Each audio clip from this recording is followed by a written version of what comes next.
ਸਤਿ ਸ੍ਰੀ ਅਕਾਲ ਜੀ। ਤੁਸੀਂ ਦੇਖ ਰਹੇ ਹੋ ਆਜ਼ਾਦ ਟੀਵੀ ਨਿਊਜ਼ ਅਤੇ ਮੈਂ ਹਾਂ ਮਨੂ ਸ਼ਰਮਾ।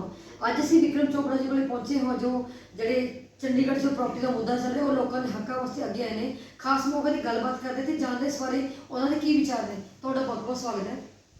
ਨਮਸਕਾਰ ਮੈਡਮ, ਆਪਦੇ ਚੈਨਲ ਦੇ ਰਾਹੀਂ ਮੈਂ ਟਰਾਈ ਸਿਟੀ ਦੇ ਚੰਡੀਗੜ੍ਹ ਦੇ ਵਸਨੀਕਾਂ ਨੂੰ ਪਹਿਲਾਂ ਤਾਂ ਨਮਸਕਾਰ ਬੁਲਾਉਣਾ ਹੈ ਤੇ ਦੂਸਰਾ ਤੁਹਾਨੂੰ ਪਤਾ ਹੀ ਹੈ, ਜਿੱਦਾਂ ਸੁਪਰੀਮ ਕੋਰਟ ਦਾ ਇੱਕ ਫੈਸਲਾ ਆਇਆ ਸੀਗਾ ਉੱਚ ਨਿਆਲਿਆ ਦਾ, ਅਸੀਂ ਸਾਰੇ ਪਾਲਣ ਵੀ ਕਰਦੇ ਹਾਂ, ਇੱਜ਼ਤ ਵੀ ਕਰਦੇ ਹਾਂ ਉਹਨਾਂ ਦੇ ਫੈਸਲੇ ਦੀ। ਪਰ ਉਹਦੇ ਅਗੇਂਸਟ ਜਿਹੜਾ ਚੰਡੀਗੜ੍ਹ ਐਡਮਿਨਿਸਟ੍ਰੇਸ਼ਨ ਨੇ ਇੱਕ SOP ਜਾਰੀ ਕੀਤੀ ਹੈ ਤੇ ਚੰਡੀਗੜ੍ਹ ਦੇ ਵਸਨੀਕਾਂ ਦੇ ਜਿਹੜੇ ਕਿ ਇੱਥੇ ਕੀ ਸ਼ੇਅਰ ਵਾਈਜ਼ ਪ੍ਰਾਪਰਟੀ ਹੋਲਡਰ ਨੇ, ਉਹਨਾਂ ਦੇ ਹੱਕ ਨੂੰ ਇਹਨਾਂ ਨੇ ਬਹੁਤ ਹੀ ਦਬਾਉਣ ਦੀ ਕੋਸ਼ਿਸ਼ ਕੀਤੀ ਹੈ। ਸੇਲ ਪਰਚੇਜ਼ ਤਾਂ ਬੰਦ ਕੀਤੀ ਹੈ, ਉਹਦੇ ਨਾਲ ਨਾਲ ਇਹਨਾਂ ਨੇ ਉਹਨਾਂ ਨੂੰ ਬਿਲ ਕਰਨ ਲਈ ਵੀ ਉਸ SOP ਦੇ ਰਾਹੀਂ ਰੋਕਿਆ ਗਿਆ। ਤੇ ਜਦੋਂ ਤੁਸੀਂ ਸੇਲ ਪਰਚੇਜ਼ ਦੀ ਗੱਲ ਕੀਤੀ ਕਿ ਇਹ ਬੰਦ ਕਰਦੇ ਰਹਿਣ ਤਾਂ ਲਾਸ ਹੁੰਦਾ ਹੀ ਸਾਰੀ ਲੋਕਾਂ ਨੂੰ ਇਹਦਾ ਫੇਸ ਕਰਨੀ ਬੜੀ ਪ੍ਰੋਬਲਮ। ਤੇ ਤੁਹਾਨੂੰ ਲੱਗਦਾ ਨਾ ਹੱਲ ਹੈ ਕਿਤੇ ਨਾ ਕਿਤੇ ਹੁੰਦਾ ਨਜ਼ਰ ਆ ਰਿਹਾ, ਜਾਂ ਇੱਦਾਂ ਹੀ ਚੱਲਦਾ ਰਹੇਗਾ? ਕਿਉਂਕਿ ਨਾ ਤਾਂ ਚੰਡੀਗੜ੍ਹ ਐਡਮਿਨਿਸਟ੍ਰੇਸ਼ਨ ਕੋਈ ਐਕਸ਼ਨ ਲੈ ਰਹੀ ਹੈ, ਨਾ ਹੀ ਕਿਰਨ ਖੇਰ ਜੀ ਕੁਛ ਇਹਦੇ ਉੱਪਰ ਬੋਲ ਰਹੇ ਨੇ, ਤਾਂ ਇਸ ਨੂੰ ਤੁਸੀਂ ਕਿਸ ਤਰੀਕੇ ਨਾਲ ਦੇਖਦੇ ਹੋ? ਦੇਖੋ, ਸਾਡੇ ਜਿਹੜੀ ਸ਼ੇਅਰ ਹੋਲਡਰ ਐਸੋਸੀਏਸ਼ਨ ਬਣੀ ਹੈ ਤੇ ਚੰਡੀਗੜ੍ਹ ਦੇ ਜਿਹੜੇ ਵੀ ਵਸਨੀਕ ਇਸ ਚੀਜ਼ ਤੋਂ ਬਹੁਤ ਹੀ ਤਕਲੀਫ 'ਚ ਹੈ। ਉਹਨਾਂ ਨੇ ਮੈਡਮ ਕਿਰਨ ਖੇਰ ਜੀ ਨੂੰ ਵੀ ਆਪਣੀ ਰਿਪਰੈਜ਼ੈਂਟੇਸ਼ਨ ਦਿੱਤੀ ਹੈ, ਗਵਰਨਰ ਸਾਹਿਬ ਨੂੰ ਵੀ ਦਿੱਤੀ ਹੈ ਤੇ ਐਡਵਾਈਜ਼ਰ ਸਾਹਿਬ ਨੂੰ ਵੀ ਦਿੱਤੀ ਹੈ।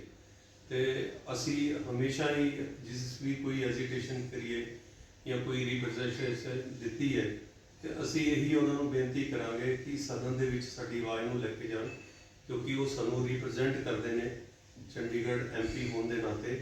ਤੇ ਇਹ ਚੰਡੀਗੜ੍ਹ ਦੇ ਲੋਕਾਂ ਦੇ ਹਿੱਤਾਂ ਲਈ ਉੱਥੇ ਆਵਾਜ਼ ਚੱਕੀ ਜਾਵੇ ਤੇ ਸਾਡੇ ਜਿਹੜੇ ਹਿੱਤਾਂ ਦਾ ਫੈਸਲਾ ਉੱਥੇ ਕੀਤਾ ਜਾਵੇ। ਤੁਹਾਨੂੰ ਲੱਗਦਾ ਕਿ ਬਤੌਰ MP ਕਿਰਨ ਖੇਰ ਨੇ ਕਦੇ ਕੋਈ ਅੱਜ ਤੱਕ ਆਪਣੀ ਸਹੀ ਤਰੀਕੇ ਨਾਲ ਰਿਸਪੌਂਸਿਬਿਲਿਟੀ ਪੂਰੀ ਕੀਤੀ ਹੈ?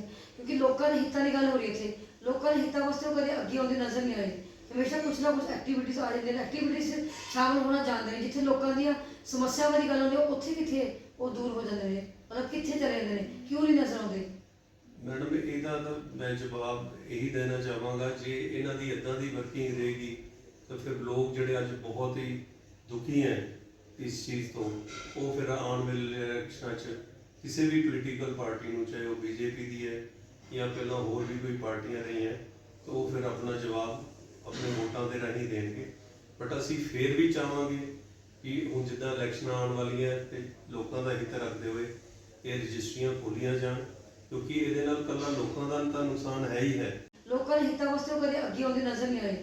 ਹਮੇਸ਼ਾ ਕੁਛ ਨਾ ਕੁਛ ਐਕਟੀਵਿਟੀਜ਼ ਆ ਜਾਂਦੀਆਂ ਨੇ, ਐਕਟੀਵਿਟੀਜ਼ ਸ਼ਾਮਲ ਹੋਣਾ ਚਾਹੁੰਦੇ ਨੇ। ਜਿੱਥੇ ਲੋਕਾਂ ਦੀਆਂ ਸਮੱਸਿਆਵਾਂ ਦੀ ਗੱਲ ਹੁੰਦੀ ਹੈ ਉੱਥੇ ਕਿੱਥੇ ਉਹ ਦੂਰ ਹੋ ਜਾਂਦੇ ਨੇ, ਮਤਲਬ ਕਿੱਥੇ ਚਲੇ ਜਾਂਦੇ ਨੇ, ਕਿਉਂ ਨਹੀਂ ਨਜ਼ਰ ਆਉਂਦੇ?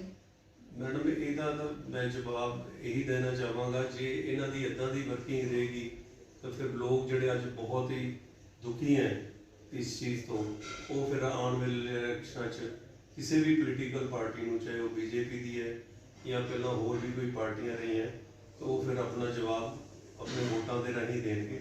ਬਟ ਅਸੀਂ ਫਿਰ ਵੀ ਚਾਹਾਂਗੇ ਕਿ ਹੁਣ ਜਿੱਦਾਂ ਇਲੈਕਸ਼ਨਾਂ ਆਉਣ ਵਾਲੀਆਂ ਤੇ ਲੋਕਾਂ ਦਾ ਹਿੱਤ ਰੱਖਦੇ ਹੋਏ ਇਹ ਰਜਿਸਟਰੀਆਂ ਖੋਲੀਆਂ ਜਾਣ, ਕਿਉਂਕਿ ਇਹਦੇ ਨਾਲ ਇਕੱਲਾ ਲੋਕਾਂ ਦਾ ਤਾਂ ਨੁਕਸਾਨ ਹੈ ਹੀ ਹੈ, ਚੰਡੀਗੜ੍ਹ ਐਡਮਿਨਿਸਟ੍ਰੇਸ਼ਨ ਦੇ ਰੈਵਨਿਊ ਦਾ ਵੀ ਨੁਕਸਾਨ ਹੈ।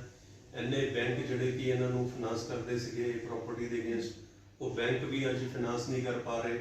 ਔਰ ਜਦ ਕਿ ਇਸ ਦੇ ਨਾਲ ਕੋਈ ਵੀ ਐਸਾ ਮਸਲਾ ਨਹੀਂ ਹੱਲ ਹੋ ਰਿਹਾ ਵੀ ਇਹ ਰਜਿਸਟਰੀ ਰੋਕ ਕੇ, ਜਿਸ ਮਸਲੇ ਦੇ ਕਰਕੇ ਕੇਸ ਪਿਆ ਸੀਗਾ, ਉਹ ਕੇਸ ਇਸ ਕਰਕੇ ਪਿਆ ਸੀਗਾ ਵੀ ਚੰਡੀਗੜ੍ਹ ਸੈਕਟਰ 10 ਦੇ ਰੈਜ਼ੀਡੈਂਟ ਵੈਲਫੇਅਰ ਐਸੋਸੀਏਸ਼ਨ ਨੇ ਕੇਸ ਪਾਇਆ ਸੀ।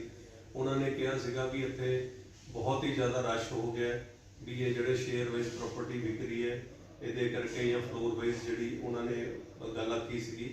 ਬਟ ਉਹ ਮੁੱਦਾ ਕਿਤੇ ਦਾ ਕਿਤੇ ਚੱਕ ਕੇ ਲੈ ਗਏ।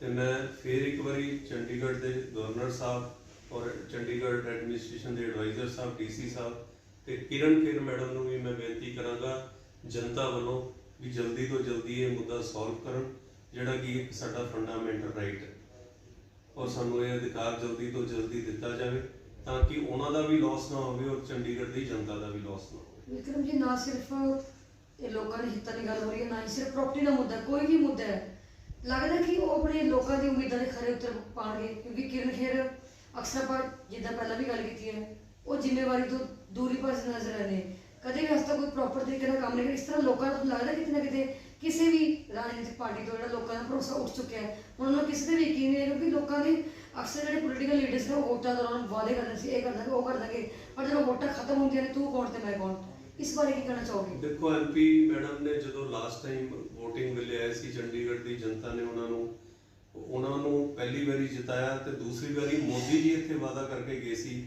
ਅੱਜ ਜੇ ਮੈਡਮ MP ਕਿਰਨ ਖੇਰ ਜੀ ਸਾਡਾ ਇਹ ਕੰਮ ਨਹੀਂ ਕਰਾਉਂਦੇ ਤੇ ਇਹ ਸਮਝ ਲਓ ਵੀ ਸਾਡਾ ਕੰਮ ਇਹ ਮੋਦੀ ਸਾਹਿਬ ਨਹੀਂ ਕਰਾ ਰਹੇ, ਔਰ ਇਹ ਗਾਜ ਬਹੁਤ ਵੱਡੀ ਉਹਨਾਂ ਤੇ ਗਿਰੇਗੀ। ਔਰ ਜਦ ਕਿ ਉਹਨਾਂ ਨੇ ਚੰਡੀਗੜ੍ਹ ਦੇ ਜਿਹੜੇ ਇੰਡਸਟਰੀ ਏਰੀਆ ਹੈ ਜਾਂ ਚੰਡੀਗੜ੍ਹ ਦੇ ਜਿਹੜੇ ਆਪਣਾ ਕਮਰਸ਼ੀਅਲ ਪ੍ਰਾਪਰਟੀ ਹੈ ਉਹਨਾਂ ਨੂੰ ਫ੍ਰੀ ਹੋਲਡ ਕਰਾਉਣ ਦਾ ਵੀ ਉਦੋਂ ਵਾਅਦਾ ਕੀਤਾ। ਉਹਨਾਂ ਨੂੰ ਪਹਿਲੀ ਵਾਰੀ ਜਿਤਾਇਆ ਤੇ ਦੂਸਰੀ ਵਾਰੀ ਮੋਦੀ ਜੀ ਇੱਥੇ ਵਾਅਦਾ ਕਰਕੇ ਗਏ ਸੀ। ਅੱਜ ਜੇ ਮੈਡਮ MP ਕਿਰਨ ਖੇਰ ਜੀ ਸਾਡਾ ਇਹ ਕੰਮ ਨਹੀਂ ਕਰਾਉਂਦੇ ਤੇ ਇਹ ਸਮਝ ਲਓ ਵੀ ਸਾਡਾ ਕੰਮ ਇਹ ਮੋਦੀ ਸਾਹਿਬ ਨਹੀਂ ਕਰਾ ਰਹੇ, ਔਰ ਇਹ ਗਾਜ ਬਹੁਤ ਵੱਡੀ ਉਹਨਾਂ ਤੇ ਗਿਰੇਗੀ। ਔਰ ਜਦ ਕਿ ਉਹਨਾਂ ਨੇ ਚੰਡੀਗੜ੍ਹ ਦੇ ਜਿਹੜੇ ਇੰਡਸਟਰੀ ਏਰੀਆ ਹੈ ਜਾਂ ਚੰਡੀਗੜ੍ਹ ਦੇ ਜਿਹੜੇ ਆਪਣਾ ਕਮਰਸ਼ੀਅਲ ਪ੍ਰਾਪਰਟੀ ਹੈ ਉਹਨਾਂ ਨੂੰ ਫ੍ਰੀ ਹੋਲਡ ਕਰਾਉਣ ਦਾ ਵੀ ਉਦੋਂ ਵਾਅਦਾ ਕੀਤਾ ਸੀ। ਪਰ ਅਗਰ ਕਿਸੇ ਵਾਅਦੇ ਤੇ ਉਹ ਖਰਾ ਨਹੀਂ ਉਤਰਦੇ ਤੇ ਚੰਡੀਗੜ੍ਹ ਦੀ ਜਨਤਾ ਫਿਰ ਉਹਨਾਂ ਨੂੰ ਮੂੰਹ ਤੋੜ ਜਵਾਬ ਦੇਵੇ। ਤੇ ਤੁਸੀਂ ਇਹ ਜਿਹੜੀ ਦਰਖਾਸਤ ਹੈ ਜਾਂ ਬੇਨਤੀ ਕਰੀ ਹੈ, ਇਹ ਸਿਰਫ BJP ਦੇ ਅੱਗੇ ਕੋਈ ਰੱਖ ਰਹੇ ਹੋ, ਹੋਰ ਪਾਰਟੀ ਅੱਗੇ ਕੋਈ ਨਹੀਂ ਰੱਖ ਰਹੇ? ਮਤਲਬ ਇਹ ਆਪਣੀ ਪਾਰਟੀ 'ਚ ਤੁਹਾਡੇ ਕੋਈ ਅਜਿਹਾ ਕੰਟੈਂਡਰ ਹੈ, ਕੋਈ ਕੰਪੀਟੀਟਰ ਜਿਹੜਾ ਇਸ ਸਮੱਸਿਆ ਨੂੰ ਲੱਗਦਾ ਕਿ ਹੱਲ ਕਰ ਸਕਦਾ ਹੈ? ਨਹੀਂ, ਬਾਕੀ ਪਾਰਟੀਆਂ ਨੇ ਵੀ ਜਦੋਂ ਅਸੀਂ ਇੱਕ ਵਾਰੀ ਐਜੀਟੇਸ਼ਨ ਕੀਤੀ ਸੀ ਤੇ ਉੱਥੇ ਕਾਂਗਰਸ ਤੇ ਆਮ ਆਦਮੀ ਪਾਰਟੀ ਨੇ ਵੀ, ਔਰ ਕਾਂਗਰਸ ਦੇ ਜਿਹੜੇ ਸਾਡੇ ਪ੍ਰਧਾਨ HS ਲੱਕੀ ਜੀ ਹੈ ਉਹਨਾਂ ਨੇ ਹਮੇਸ਼ਾ ਹੀ ਸਾਥ ਦਿੱਤਾ ਹੈ।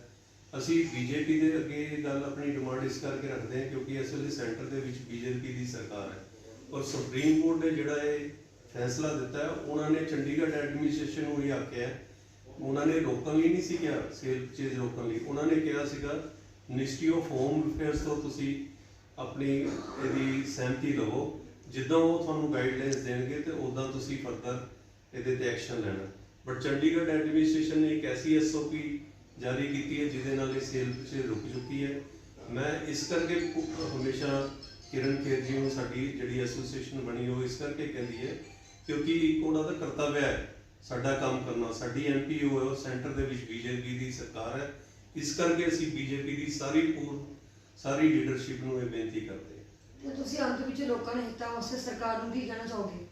ਅਸੀਂ ਇਹੀ ਕਹਿਣਾ ਚਾਹਾਂਗੇ ਜੇ ਉਹ ਸਾਡਾ ਸਾਡੀ ਰਿਪਰੈਜ਼ੈਂਟੇਟਿਵ ਬਣ ਕੇ ਉੱਥੇ ਸਾਡੀ ਰਿਪਰੈਜ਼ੈਂਟੇਸ਼ਨ ਲੈ ਕੇ ਜਾਂਦੀ ਹੈ ਤਾਂ ਉਹ ਲੋਕਾਂ ਬਹੁਤ ਅੱਛੀ ਗੱਲ ਹੈ ਕਿਉਂਕਿ ਚੰਡੀਗੜ੍ਹ ਦੇ ਵਿੱਚ ਜਿੱਦਾਂ ਮੇਅਰ ਹੈ ਅਨੂਪ ਜੀ, ਉਹਨਾਂ ਨੇ ਵੀ ਗਵਰਨਰ ਸਾਹਿਬ ਦੇ ਕੋਲ ਸਾਡਾ ਮੁੱਦਾ ਚੱਕਿਆ ਸੀ ਤੇ तमाम ਲੀਡਰਸ਼ਿਪ ਨੂੰ ਮੈਂ ਬੇਨਤੀ ਕਰਾਂਗਾ, ਬਾਕੀ ਵੀ ਚਾਹੇ ਕਾਂਗਰਸ ਹੈ ਚਾਹੇ ਆਮ ਆਦਮੀ ਪਾਰਟੀ ਹੈ, ਇਹ ਬਹੁਤ ਹੀ ਸੰਗੀਨ ਮੁੱਦਾ ਹੈ, ਇਹਨੂੰ ਜਲਦ ਤੋਂ ਜਲਦ ਸੋਲਵ ਕਰਾਉਣਾ ਚਾਹੀਦਾ ਔਰ ਇਹਦੇ 'ਚ ਉਹਨਾਂ ਨੂੰ ਸਭ ਨੂੰ ਇੱਕ ਦੂਸਰੇ ਦਾ ਸਹਿਯੋਗ ਦੇਣਾ ਚਾਹੀਦਾ। ਤਾਂ ਤੁਸੀਂ ਦੇਖਿਆ ਸੀ ਕਿ ਬੰਦਾ ਵਿਕਰਮ ਚੋਪੜਾ ਜੀ ਨੇ ਖਾਸ ਮੌਕੇ 'ਤੇ ਗੱਲਬਾਤ ਕੀਤੀ, ਲੋਕਾਂ ਦੇ ਹਿੱਤਾਂ ਬਾਰੇ ਕਿਹਾ ਕਿ ਸਰਕਾਰ ਨੂੰ ਲੋਕਾਂ ਦੇ ਹਿੱਤਾਂ ਬਾਰੇ ਸੋਚਣਾ ਚਾਹੀਦਾ, ਲੋਕ ਕਿਸ ਤਰ੍ਹਾਂ ਆਪਣੇ ਹੱਕਾਂ ਦੀ ਲੜਾਈ ਆਪ ਲੜ ਰਹੇ ਨੇ, ਜਿੱਥੇ ਸਰਕਾਰ ਦੀ ਜ਼ਿੰਮੇਵਾਰੀ ਬਣਦੀ ਹੈ ਸਰਕਾਰ ਨੂੰ ਕੰਮ ਕਰਨਾ ਚਾਹੀਦਾ। ਬਤੌਰ MP ਕਿਰਨ ਖੇਰ ਨੂੰ ਆਪਣੀ ਜ਼ਿੰਮੇਵਾਰੀ ਸਹੀ ਤਰੀਕੇ ਨਾਲ ਨਿਭਾਉਣੀ ਚਾਹੀਦੀ ਹੈ, ਉਹ ਅਕਸਰ ਆਪਣੀ ਜ਼ਿੰਮੇਵਾਰੀ ਤੋਂ ਦੂਰ ਭੱਜ ਰਹੀ ਨਜ਼ਰ ਆਉਂਦੇ ਨੇ। ਕਮੈਂਟਸ ਦੇ ਵਿਚਾਰ ਸਾਂਝੇ ਕਰ ਸਕਦੇ ਹੋ ਕਿ ਸਰਕਾਰ ਇੰਜ ਲੋਕਾਂ ਦੇ ਫੀਲਿੰਗਸ ਨਾਲ ਕਿਉਂ ਖੇਡ ਰਹੀ ਹੈ, ਕਮੈਂਟਸ ਦੇ ਵਿਚਾਰ ਤੁਸੀਂ ਸਾਂਝੇ ਕਰ ਸਕਦੇ ਹੋ। ਤਾਂ ਜੋ ਅਪਡੇਟਸ ਲਈ ਬਣੇ ਰਹੋ ਆਜ਼ਾਦ TV ਨਿਊਜ਼ ਨਾਲ।